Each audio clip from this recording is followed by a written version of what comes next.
Hello all, welcome back to my channel సరదాగా సంప్రీన్తో. Finally I'm back to Delhi. చాలా thank you. Engagement video చాలా success చేసినారు.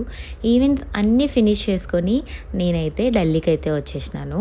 మీరు ఢిల్లీలో ఎక్కడ చూసినా గ్రీనరీ ఎక్కువ కనిపిస్తుందండి. అండ్ రోడ్స్ అండ్ ఎవ్రీథింగ్ చాలా క్లీన్గా ఉంటాయి. వింటర్ స్టార్ట్ అయిపోయింది, దిగగానే ఆ చలి మొదలైపోయింది అనమాట. ఎయిర్పోర్ట్ నుంచి మా ఇంటికి 40 మినిట్స్ ఉంటుందండి.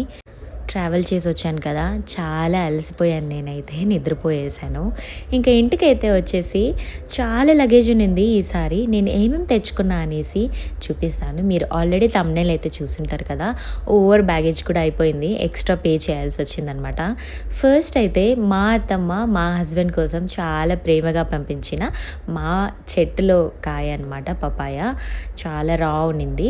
ఇది వచ్చేసి మనం మామిడికాయ తొక్కు చేసుకుంటాం కదా, ఇది వచ్చేసి మామిడికాయ అన్నము లేకపోతే మామిడికాయ పప్పులు సీజన్లోనే కాకుండా అన్సీజన్లో కూడా ఇలాగా స్టోర్ చేసుకొని పెట్టుకోవడానికి మమ్మీ పంపించారు, అప్పుడే ఫ్రెష్గా వేసి. అండ్ ఇది వచ్చేసి మా అమ్మ చాలా ప్రేమగా అల్లుడి కోసం పంపించిన మటన్ ఫ్రై అనమాట. చాలా బాగుండింది. ఇవన్నీ నేను ఫుడ్ బ్యాగ్లో సెపరేట్గా పెట్టుకొని వచ్చాను. చాలా దిక్కత్ అయిందండి, అంటే అంతా ఓపెన్ చేసి చూపించమన్నారు. ఇది వచ్చేసి కీమా బాల్స్ మమ్మీ పంపించారు. అగైన్ చాలా బాగుండింది. జస్ట్ మేము ఇద్దరమే కదా, నైట్ డిన్నర్కి తినేద్దామని చెప్పేసి. అండ్ ఇది వచ్చేసి మా సిస్టర్ది ఎంగేజ్మెంట్లో స్వీట్ పెట్టారని చూపించాను కదా, అదే స్వీట్ మా హస్బెండ్ కోసం అయితే తీసుకొని వచ్చినాను.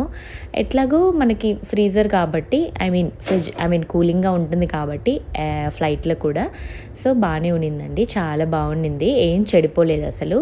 అండ్ జున్ను నాకొకటి మా హస్బెండ్కి ఒకటి. ఇది మా అత్తమ్మ మటన్ కావాలని మా హస్బెండ్ అడిగారు. ఇక్కడ మటన్ దొరుకుతుంది, కాకపోతే మన సైడ్ దొరికినంత బాగా అయితే మటన్ దొరకదు. అందుకే మేము ఎప్పుడు చికెన్ అండ్ ఫిష్ ప్రిఫర్ చేస్తుంటాము. తన కోసము జస్ట్ ఉప్పు పసుపులో సార్ట్ చేసి అయితే పంపించినారు. దాన్ని మనము బిర్యానీ కానీ కర్రీ కానీ ఏదైనా చేసుకోవచ్చు. ఆ తర్వాత ఇది మమ్మీ వచ్చేసి, మీకు షామీ కబాబ్స్ ఐడియా ఉంటుంది కదా, మన హైదరాబాద్ స్టైల్లో షామీ కబాబ్స్ అయితే మా మమ్మీ చాలా బాగా చేస్తారు. మా హస్బెండ్ కోసం నా కోసం అయితే పంపించేసినారనమాట. ఇది నాకు ఖచ్చితంగా 3 days 4 days వస్తుందండి, రోజు తిన్నా కూడా అంత ఎక్కువ ఉన్నిందనమాట. సో అవన్నీ ఫుడ్ బ్యాగ్లో అయితే ప్యాక్ చేసుకొని వచ్చేసినాను. ఇది చెక్-ఇన్ బ్యాగ్ అనమాట. క్యాబిన్ బ్యాగ్ ఇటు సైడ్ ఉంది కదా పింక్ కలర్, అది. ఇది చెక్-ఇన్ బ్యాగ్. నేను ఒకటే వచ్చాను కదా, పైగా ఇంత లగేజ్ తీసుకొని చాలా కష్టమైంది నాకు. బట్ ఇట్స్ ఓకే, ఎలాగలగా లాక్కొని వచ్చేసిన. అది రసం పౌడర్ అనమాట. ఇంట్లోనే మమ్మీ అన్నీ చేసిస్తుంది నాకు, నేను బయట ఏది కొనను. ఇది మేము కేరళ ట్రిప్ వెళ్ళున్నాము ఫ్యామిలీతో లాంగ్ బ్యాక్, అంటే మేబీ 2-3 months అవుతుంది. అక్కడ కొనుక్కున్న ప్యూర్ ఆయిల్ అనమాట. అత్తమ్మ వాళ్ళ ఇంట్లో ఉంటే అక్కడ వాళ్ళు యూజ్ చేయరంటే నేను తెచ్చుకున్నాను. ఆచి గరం మసాలా. ఇక్కడ మన గరం మసాలా అంటే ఆచి గరం మసాలా, ఎవరెస్ట్ ఇవి దొరకదండి. MDH ఇలాగ ఏదో డిఫరెంట్గా ఉంటాయి. నేను వాడి చూశాను కానీ నాకేం నచ్చలేదు అసలు. అందుకని ఎప్పుడు వచ్చినా కూడా నేను నాకు కావాల్సిన మసాలాస్ అన్నీ అక్కడ నుంచి తెచ్చుకుంటాను, ప్యాకెట్స్. అండ్ చాలా కుస్తీ పడుతున్నాను ఇది తీయడానికి. మా డాడీ చాలా పగడ్బందీగా ప్లాన్ చేసేసాడు వీటిని, అంటే కారకూడదు కదా, బట్టలన్నీ ఉంటాయి కదా, అందుకని ఎన్ని కవర్స్ వేసారో నేను తీయలేక నా ఎక్స్ప్రెషన్స్ చూస్తే మీకు అర్థమై ఉంటుంది కదా ఎంత కష్టపడ్డానో అవి తీయడానికని. ఫైనలీ ఇదేంటంటే మసాలా అనమాట. మమ్మీ జింజర్ గార్లిక్ పేస్ట్ ఉంటుంది కదా, అల్లం వెల్లుల్లి పేస్ట్, అది వేసి పంపించినారు. అండ్ ఇది చాలా స్పెషల్ అండి. ఏంటంటే మా అత్త కర్నూలులో ఉంటారు, మా డాడీ వాళ్ళ సిస్టర్ అనమాట. నా కోసం చాలా ప్రేమగా ఇంత 1 లీటర్ ఉంటుంది అంత డబ్బాకి నెయ్యి వేసుకొని, నాకు ప్యూర్ నెయ్యి అంటే చాలా ఇష్టము, నా కోసం చాలా ప్రేమగా రోజులు ఎత్తిపెట్టి నెయ్యి చేసుకొని వచ్చారనమాట. ఎంత బాగుంటుంది కదా ఆ ఫీల్, మన కోసము ఇలా, అంటే మన మదర్ది మన అత్తది అందరూ ఇంత ప్రేమగా పంపిస్తారు కదా. I felt so good. ఆ తర్వాత మునగాకు పొడి, ఎవ్రీడే ఖచ్చితంగా 1 స్పూన్ అయితే మునగాకు పొడి తింటాను. అండ్ ఎంగేజ్మెంట్కి వచ్చిన రిటర్న్ గిఫ్ట్స్, లడ్డు బాక్స్ అన్నీ అయితే తీసుకొని వచ్చినాను. నేను తిన్నాను కదా, ఇంకా మా హస్బెండ్ కూడా తినాలి కాబట్టి ఇంకా అవన్నీ సర్దుకుంటున్నాను ఫ్రిడ్జ్లో.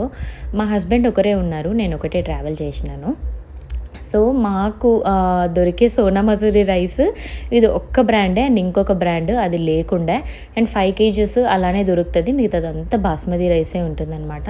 వచ్చి రాగానే కొన్ని సరుకులు అయిపోయి ఉంటే బయటకు వెళ్ళే ఓపిక లేక జెప్టోలో అయితే ఆర్డర్ పెట్టాను.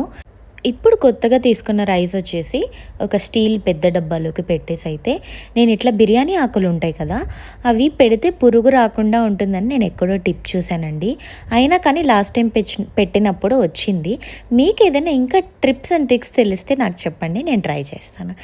ఇక్కడ నేనైతే ఇప్పుడు డిన్నర్ ప్రిపరేషన్స్ చేసేస్తున్నాను. చాలా టైర్డ్ ఉండింది నాకు కూడా, అందుకే సింపుల్గా రసం, వైట్ రైస్ ఇంకా ఇంటి నుంచి తెచ్చుకున్నవన్నీ చేసేద్దామని సింపుల్గా చేసేస్తున్నాను. మా మమ్మీ షామీ కబాబ్స్ పంపించారు కదా, అవన్నీ కలిపేసి ఉన్నింది, సాల్ట్ అంతా కలిపే ఉన్నారనమాట. జస్ట్ మనము ఎగ్ వేసుకొని కలిపేసుకుంటే చాలు. మనం డీప్ ఫ్రై కూడా చేసుకోవచ్చు, షాలో ఫ్రై కూడా చేసుకోవచ్చు. నేనైతే షాలో ఫ్రైయే చేస్తున్నాను అనమాట. అండ్ రసం కూడా పెట్టేసినాను, వైట్ రైస్ కూడా పెట్టేసినాను. నీట్గా ఇట్లా తట్టుకొని మనము ప్యాన్లో తవా రోస్ట్ చేసుకుంటే చాలా బాగుంటుందండి. తక్కువ ఆయిలే పడుతుంది, ఎక్కువ ఆయిల్ ఏం పడదు. ఎగ్ ఉంటుంది కాబట్టి కొంచెం బురుగులాగా వస్తుంది అనమాట. ఇది కీమా బాల్స్ కూడా వేడి చేస్తున్నాను. ఇది మా డిన్నర్ ప్లేట్. వేడి వేడి రసము, white rice, shami kebab, keema balls and mutton fry చాలా బాగుండింది. ఈ చలికి వేడి వేడి రసం తింటే సూపర్గా ఉండింది. Please like, share and subscribe. ఇంకొక వ్లాగ్లో కలుద్దాం.